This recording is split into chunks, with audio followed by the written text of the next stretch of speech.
We are seeing a historic weather event playing out today in the United States.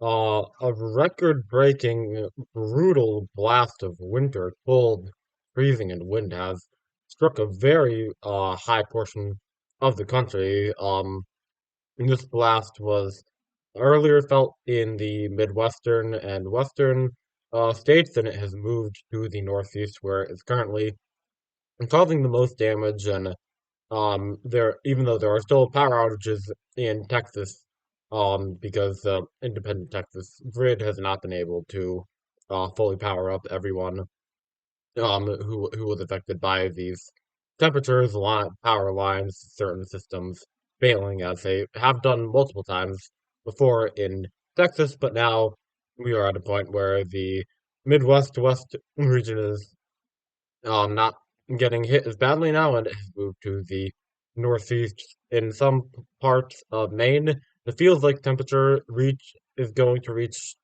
well, -60, which is a very insane number that hasn't been seen in a while. The winds are also really high, and depending on the region, of course, but a lot of people have been put under wind chill warnings slash advisories, which basically says don't go outside unless you have to for transportation or other or other things. And with the wind chill, it can get up to 25 degrees below zero, and that's when these advisories and warnings would be issued, and that we have 15 million people who are in who have been given that warning.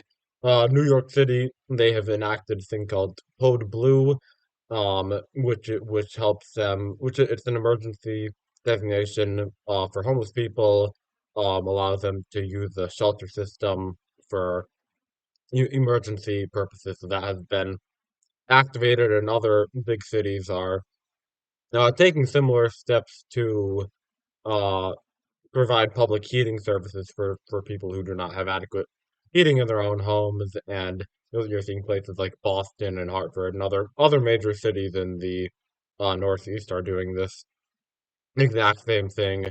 Schools also being canceled in Buffalo, three Massachusetts school districts, and Boston also canceling their schools.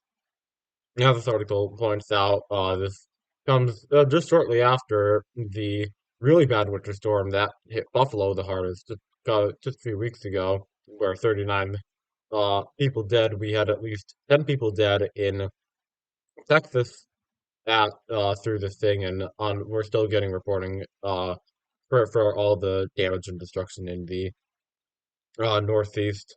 For the weekend, as this article says. We can expect these wind chill alerts to continue, but they will be lowered and less frequent as the time passes by.